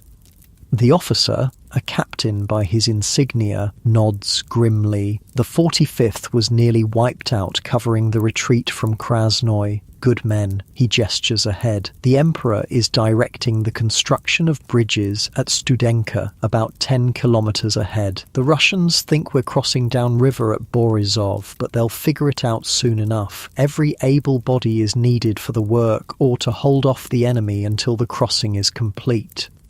"We'll do our part, sir," you assure him, though looking at your men, you wonder how much they have left to give. They're infantry, trained to fight, but in their current state, they would be cut down like wheat before a scythe if sent against fresh Russian troops.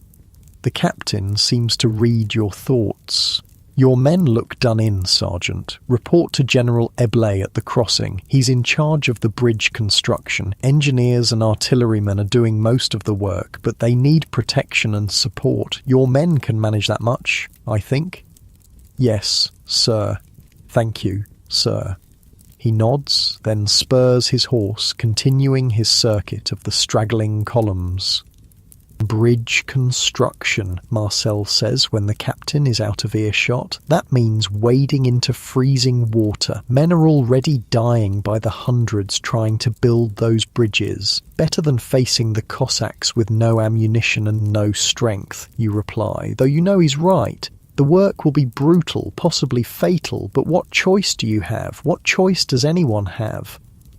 The column continues, moving a little faster now that there's a specific destination, a concrete goal beyond simple survival. Even Pierre, his frostbitten fingers wrapped in dirty bandages, seems to have found a reserve of determination. "We'll cross the Berezina," he says, his voice stronger than it's been in days. "We'll cross, and then it's a straight march to Poland, to safety, to warm beds and real food." You don't remind him of the hundreds of kilometres still to cover after the river, the Russian armies still pursuing, the winter that shows no sign of relenting. Let him have this hope. Let all of them have it. Hope is as necessary as food or warmth now. As the day wears on, the character of the retreat changes. What was a scattered, disorganised flight becomes more structured, more military. Officers appear, giving orders, directing traffic, organising the masses of men and equipment converging on the river crossing. The Emperor's presence is felt, if not seen. His will imposing order on chaos. His genius finding a way forward where none seemed to exist. By late afternoon you can hear the Berezina, not the sound of water, for the river is mostly frozen, but the sounds of men working, shouting, dying, the crash of axes on wood, the splashing as men wade into the freezing current, the cries of pain as frostbite claims fingers and toes, the crack of muskets as skirmishers hold off Russian probing attacks. You crest a small rise, and there it is, the Berezina, a ribbon of ice and black water cutting across the white landscape. 2 bridges are under construction, one for troops, one for the artillery and wagons that still remain. Men swarm over them like ants, adding planks, lashing logs together, working with desperate energy because they know that these bridges are the only path to survival. Around the bridges, a vast, chaotic encampment spreads out, soldiers from every regiment of the Grande Armée mixed together without regard for unit integrity or chain of command. Campfires dot the area, their smoke rising in thin columns that are quickly dispersed by the wind. Makeshift shelters have been constructed from whatever materials came to hand. Broken wagons, tree branches, even the frozen carcasses of horses arranged to create windbreaks. You lead your men down to this scene of desperate industry, searching for General Eblé as ordered. You find him near the bridges, a tall, imposing figure despite his age, directing the work with the precision of a master engineer. "General," you say, approaching and saluting. Sergeant Dupont, 45th Line, reporting with 27 men as ordered by Captain Renault. Eblé returns your salute absently, his attention on the bridge construction. "The 45th? I thought they were wiped out at Krasnoy." "Nearly, sir. We were detached for flank protection and avoided the main action." The general nods, finally focusing on you and your ragged band. "Your men look half dead, Sergeant." "They are strong enough to do their duty, sir." A ghost of a smile touches Eblé's weathered face. "Well said. Very well. Take your men to the eastern perimeter. Major Gérard is organising the defence there. The Russians will hit us from that direction when they realise what we're doing. You salute again and lead your men to the eastern edge of the encampment, where you find Major Gérard, a young officer with an old man's eyes, positioning what troops he can muster to form a defensive line. "The 45th, he says when you report to him. "I served with your colonel at Wagram, a good man." "Yes, sir. He fell at Borodino, as did so many." The major gestures to a section of the perimeter. "Take position there. We expect Cossacks first, then regular infantry if Tushkov gets his corps here in time. Hold as long as you can. The bridges should be ready by dawn." You position your men as ordered, using fallen trees and snowdrifts to create a semblance of defensive works. There's little enough to work with, and your men are on their last reserves of strength, but they dig and build without complaint. They understand the stakes as well as you do. As darkness falls, fires are lit along the perimeter, not for warmth, though that's a welcome side effect, but to illuminate the approaches so that attacking Russians can be seen. Ammunition is distributed to those who still have functioning weapons. Your men receive 5 cartridges each, a pitifully small amount for what might be a prolonged engagement. Marcel takes position beside you, his musket resting on a log aimed at the darkness beyond the firelight. "So this is it," he says quietly.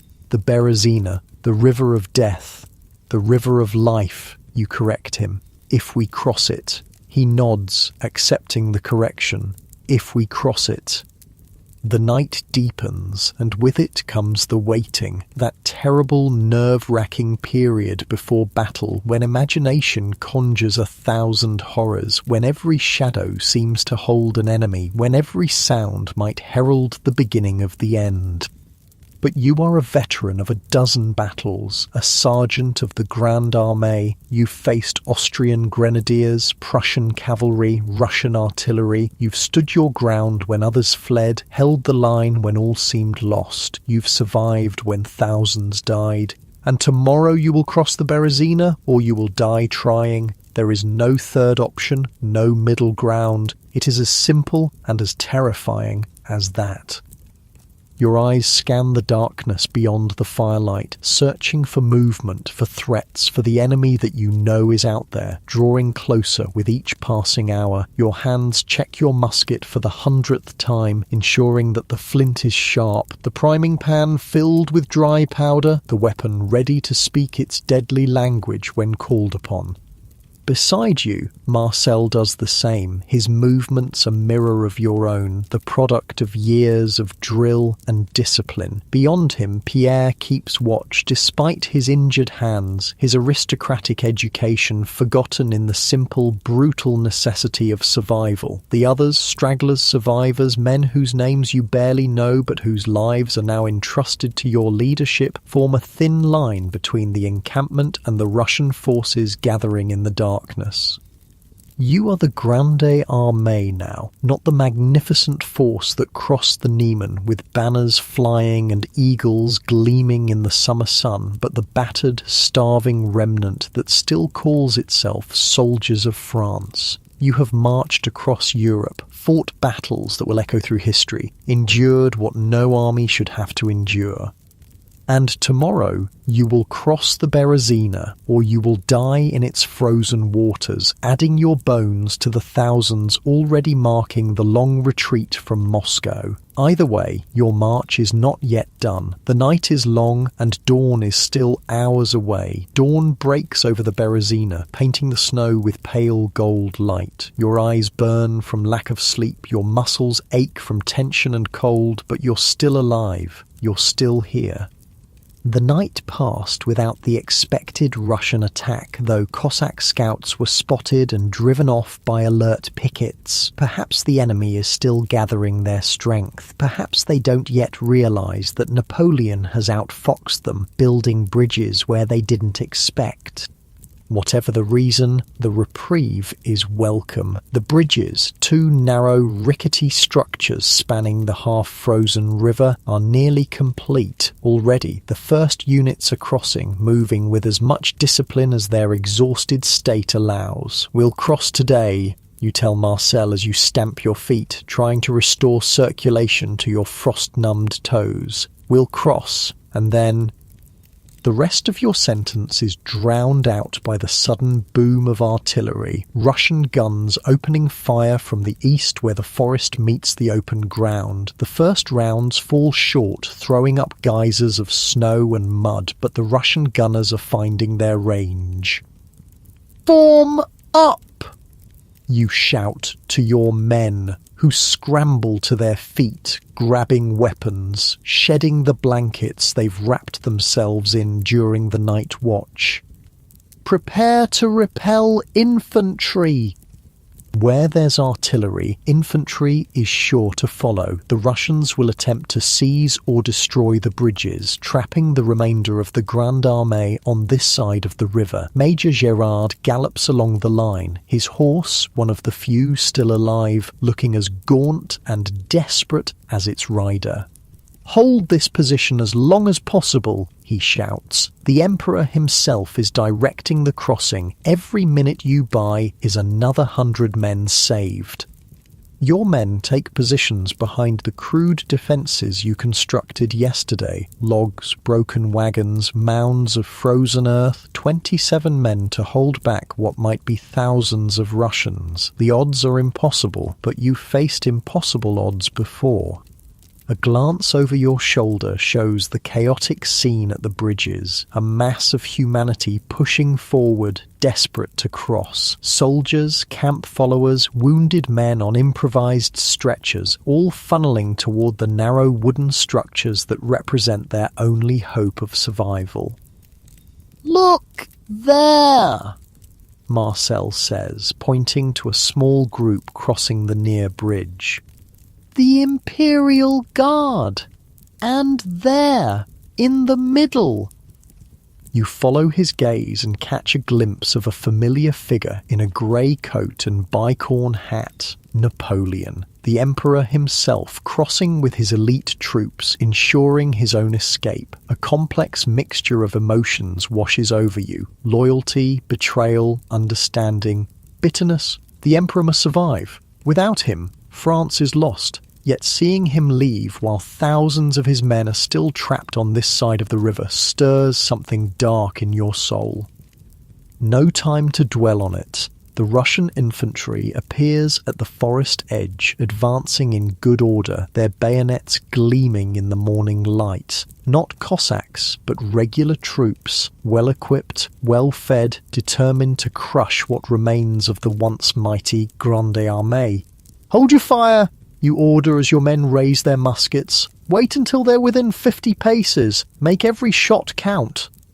The Russians advance steadily, their officers visible on horseback behind the lines, their drums beating a marching cadence that carries across the snow. 500 men, perhaps more, against your 27. Your mouth is dry, your heart hammering against your ribs. Despite everything you've seen, everything you've survived, fear still finds you in moments like this. Not fear of death, you've made your peace with that long ago, but fear of failure, fear of letting down the men who trust you to lead them. "Steady!" you call as the Russians draw closer. 40 paces, 30. "Ready!" Your men level their muskets, each choosing a target. You hear the soft click of flintlocks being cocked, the rustle of men shifting position for better aim. Fire. 27 muskets roar as one, sending a volley of lead into the advancing Russian ranks. Men fall, their blood staining the snow. Gaps appear in the Russian line, quickly filled as officers shout commands.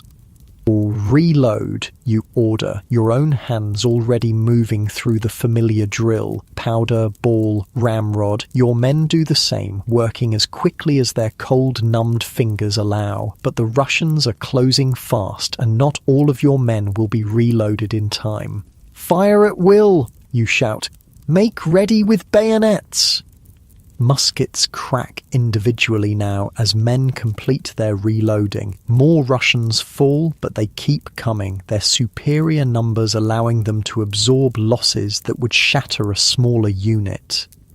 The first wave hits your makeshift defences like a human tide. You thrust your bayonet into the chest of a Russian infantryman who looks barely old enough to shave, feeling the sickening resistance as the steel penetrates flesh and bone. He falls back, blood fountaining from the wound, his eyes wide with surprise.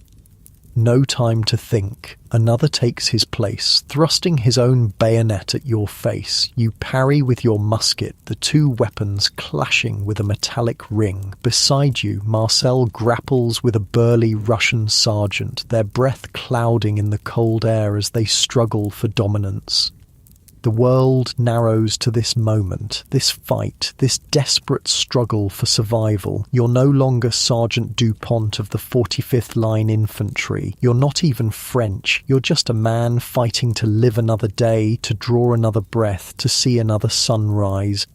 A Russian officer appears in the melee, his sabre flashing as he cuts down one of your men. You raise your musket to fire, but the flint fails to spark. Damp powder, the bane of winter warfare. Discarding the useless firearm, you draw your short infantry sword, a weapon you've rarely used in actual combat.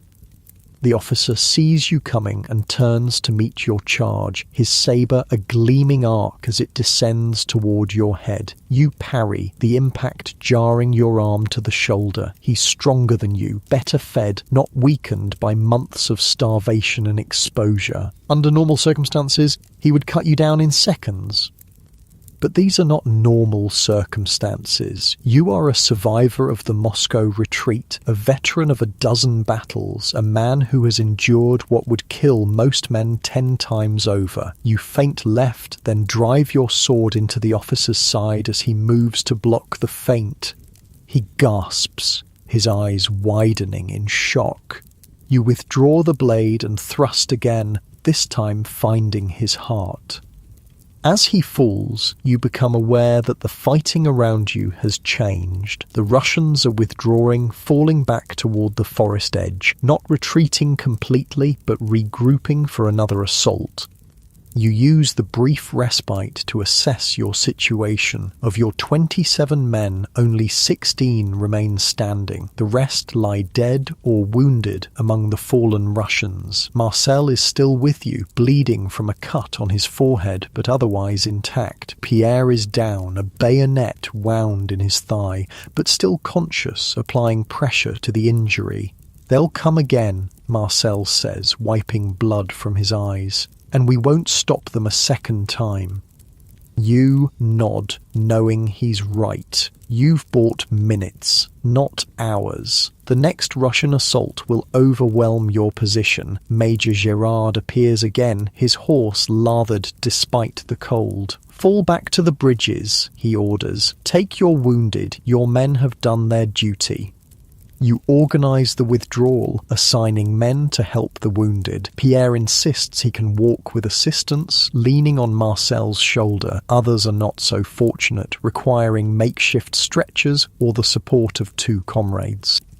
The approach to the bridges has become even more chaotic in the hours since dawn. Thousands of soldiers and civilians press forward, the crowd becoming denser and more desperate as it funnels toward the narrow crossings. Officers try to maintain order, but their commands are lost in the cacophony of voices, the cries of the wounded, the distant thunder of Russian artillery. "Stay together," you shout to your men as you join the press. "Lock arms, don't get separated." Your small band forms a human chain, each man gripping the coat or belt of the man in front, creating a single entity that moves through the crowd like a snake. You're at the head, forcing a path forward, using your sergeant's authority to clear the way where possible, your shoulders and elbows where it's not. The crowd surges and shifts, a living thing with its own terrible momentum. Men who fall are trampled underfoot. Those too weak to keep up are pushed aside. You see a woman clutching a small child, both of them dangerously close to being crushed against a broken wagon. Without thinking, you reach out, pulling them into your group, adding them to your chain of survivors. "Thank you, Sergeant," the woman gasps, her face gaunt with hunger but her eyes still bright. "God bless you." The first bridge is reserved for the Imperial Guard and the artillery, the second for infantry and civilians. Your group joins the mass of humanity funneling towards the latter, moving inch by painful inch. Russian artillery continues to fall around the crossing site, adding to the panic. A shell lands near the entrance to your bridge, sending bodies flying, creating a momentary gap that your group surges into, gaining precious ground. And then you're on the bridge itself, the rough planks swaying beneath your feet, the black waters of the Berezina visible through gaps in the flooring. The structure creaks and groans under the weight of so many bodies, threatening to collapse at any moment.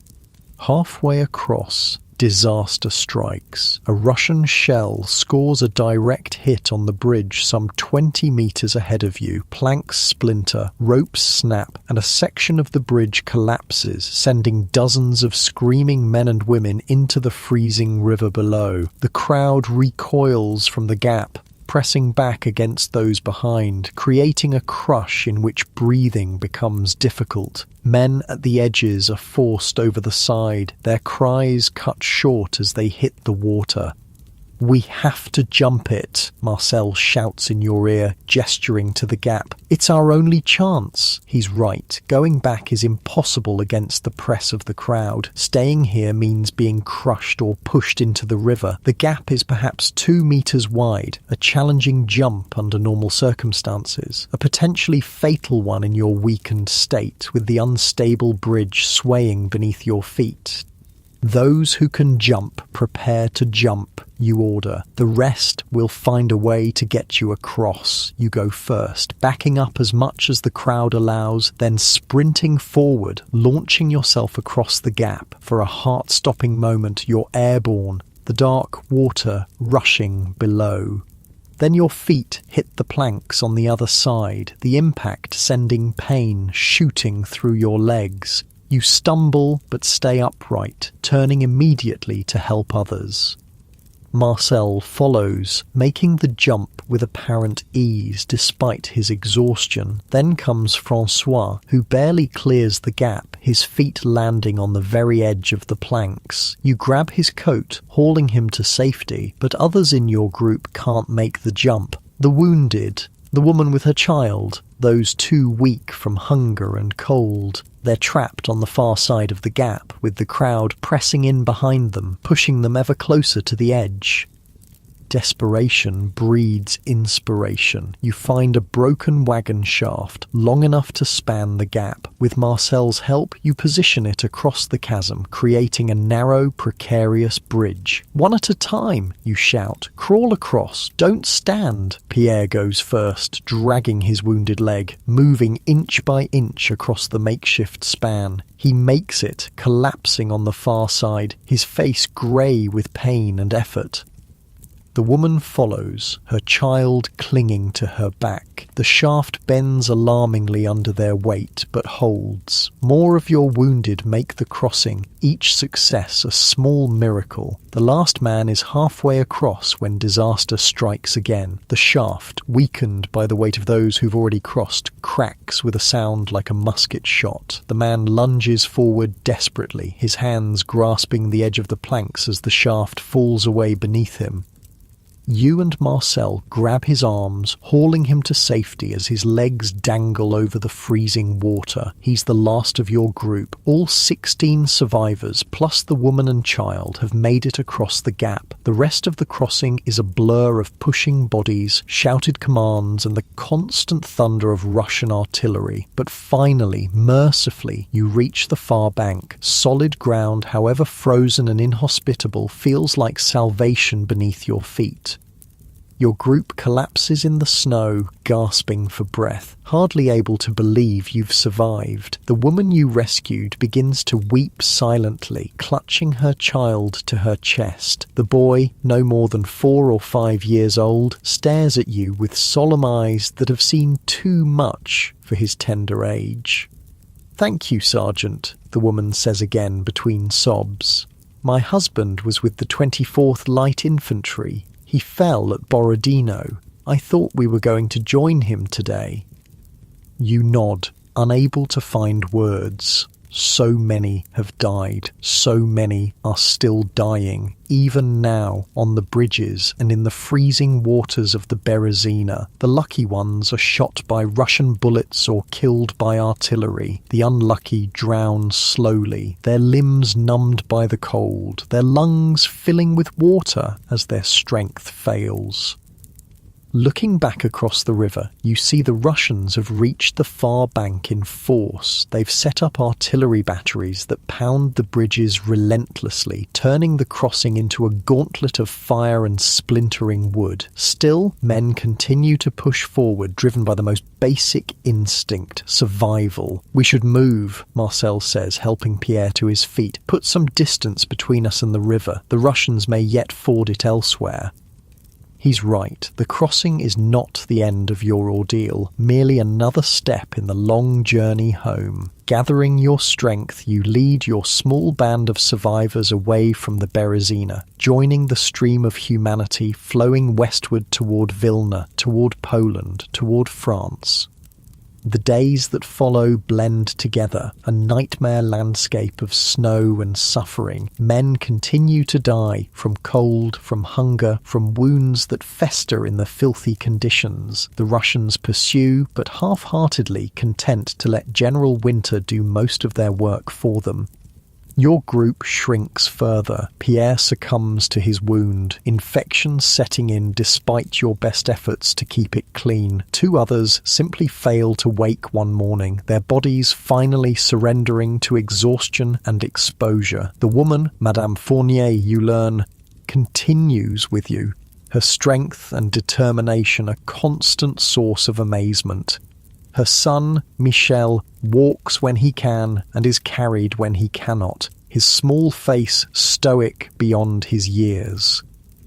By the time you reach Vilna in mid-December, only 10 of your original 27 men remain, plus Madame Fournier and Michel. The city offers little sanctuary. It's overwhelmed with retreating French forces, its supplies exhausted, its hospitals overflowing. After a single night under shelter, you continue westward, always westward, toward the Niemen River and the border of Russia.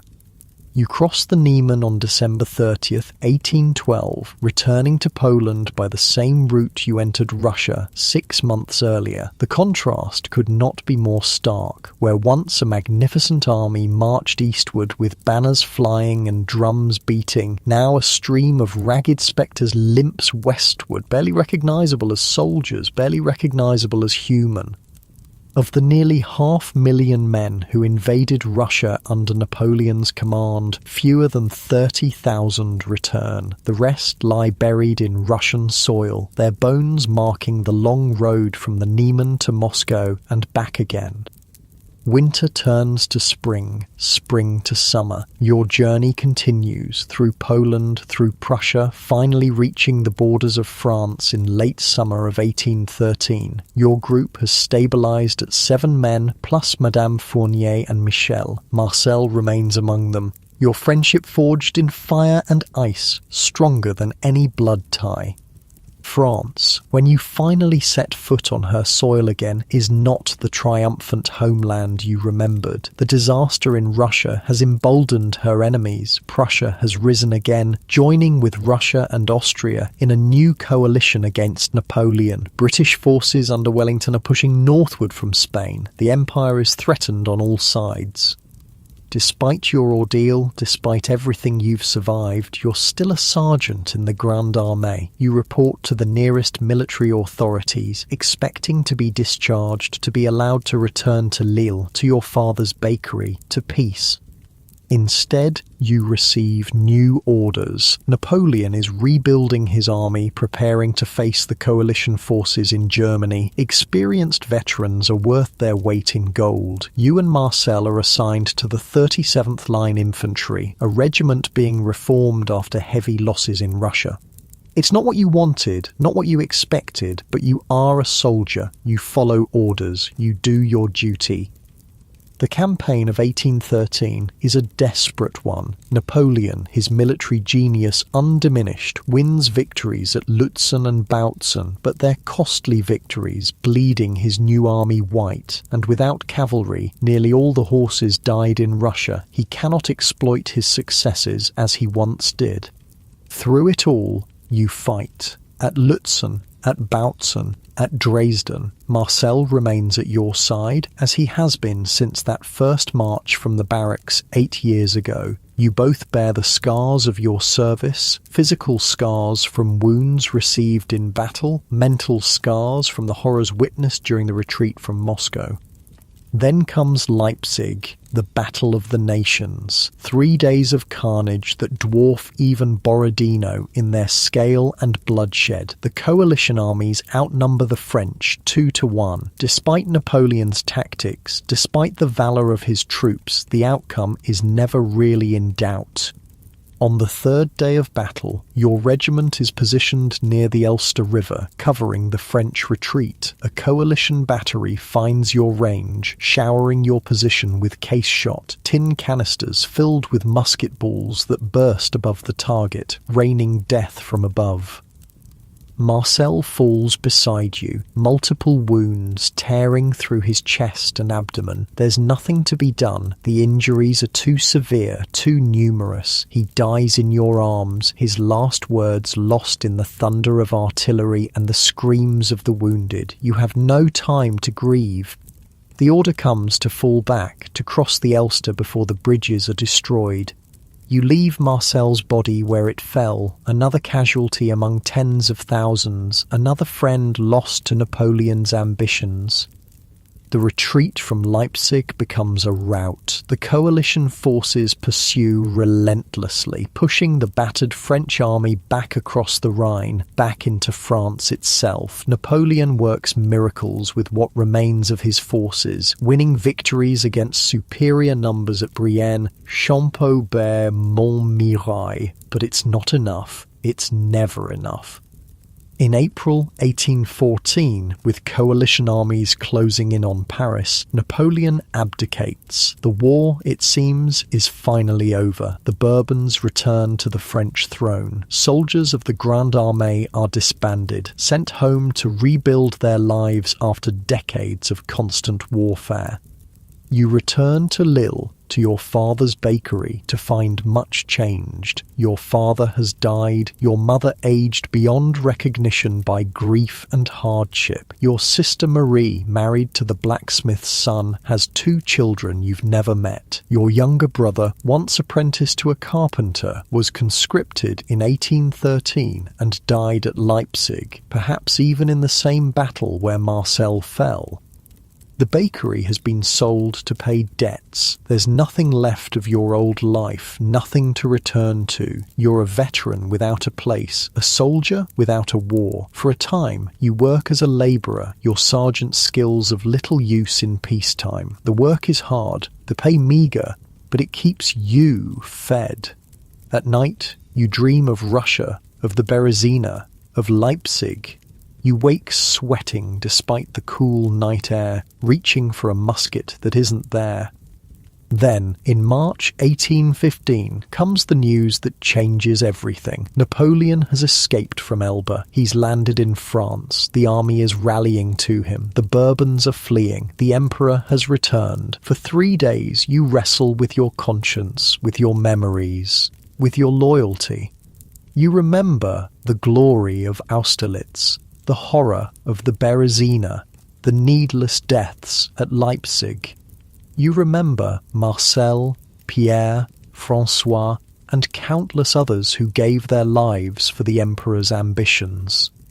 In the end, you do not rejoin the colours. You do not march with the Grande Armée on its final campaign. You hear of Waterloo from other veterans, men who followed Napoleon to the last and survived to tell the tale of his final defeat. Instead, you find Madame Fournier and Michel, who have settled in a small village near Lille. She's established a modest seamstress business, supporting herself and her son with needle and thread. You offer your protection, your companionship, your shared memories of that terrible retreat where you saved each other's lives. In time, it becomes more. In 1816, you marry. In 1817, you open a small bakery with money saved from your labours. You teach Michel the trade, just as your father taught you. He grows into a fine young man, strong and steady, without the haunted look that you sometimes see in your own eyes when you glance in a mirror. Years pass, the bakery prospers, your nightmares grow less frequent, though they never entirely disappear. You rarely speak of your experiences in the Grande Armée, but you keep a small wooden box containing your mementos, your sergeant's stripes, the locket with your mother's hair that the old Russians spared, the button from a Russian officer's coat taken at Austerlitz. Sometimes, on quiet evenings, you take out these relics and remember, not the horror, not the suffering, but the camaraderie, the sense of purpose, the feeling of being part of something larger than yourself. You remember Marcel's laugh, Pierre's quiet wisdom, François' unwavering loyalty to the Emperor. In 1840, you hear that Napoleon's remains are being returned to France from St. Helena to be interred with honour in Paris. You're 54 years old now, your hair grey, your once strong baker's hands gnarled with arthritis, but you make the journey to Paris, joining thousands of other veterans who line the route of the funeral procession. As the coffin passes, borne on a magnificent catafalque, you stand at attention and salute, not the returned emperor, but the memory of what you once were, what you all were, the Grande Armée, the soldiers who marched across Europe, who fought at Austerlitz and Jena, at Eylau and Friedland, at Wagram and Borodino. The men who froze and starved and died along the retreat from Moscow. A young boy in the crowd tugs at your sleeve. Were you really one of Napoleon's soldiers, monsieur? You look down at him, seeing something of Michel at that age, something of yourself before war claimed your youth. Yes, you reply simply, I was a sergeant in the 45th Line Infantry. Did you win great victories? Did you kill many enemies? You think of all the answers you could give, the battles won and lost, the men killed by your hand, the suffering endured. But in the end, you simply say, I survived, petite, I survived. And that, perhaps, is the greatest victory of all. That night, in your small room at a modest inn, you dream not of Russia, or the Berezina, or Leipzig. You dream of a summer morning in Prussia, the wheat fields golden in the sun, a warm breeze carrying the scent of ripening grain. Marcel is there, and Pierre, and all the others, whole and young and alive. You're marching together, not to battle, but simply forward, always forward, toward a horizon bright with promise.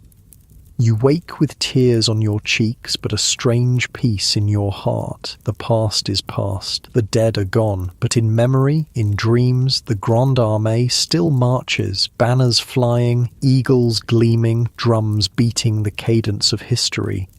Sergeant Jean Dupont, baker's son from Lille, veteran of Napoleon's Grande Armée, survivor of the retreat from Moscow. Your story is just one among thousands, your experiences just one thread in the vast tapestry of those tumultuous years. But it is your story, your thread, your life, shaped by forces beyond your control, yet ultimately determined by your own courage, your own resilience, your own humanity. You lived in extraordinary times. You saw the rise and fall of empires, the making and unmaking of nations. You marched with the greatest army of your age, served the most brilliant general of his era. You endured what few men could endure and survived what few men could survive. And in the end, you found your way home, not to the home you left, for that was gone forever, but to a new home, a new life built with the same strength and determination that carried you through the frozen wastes of Russia and across the treacherous waters of the Berezina. As you drift back to sleep, your last thought is not of war, but of peace, The simple pleasure of kneading dough, the warmth of the ovens, the smell of fresh bread. The baker's son returned to his true calling at last. Sleep well, Sergeant Dupont, you've earned your rest.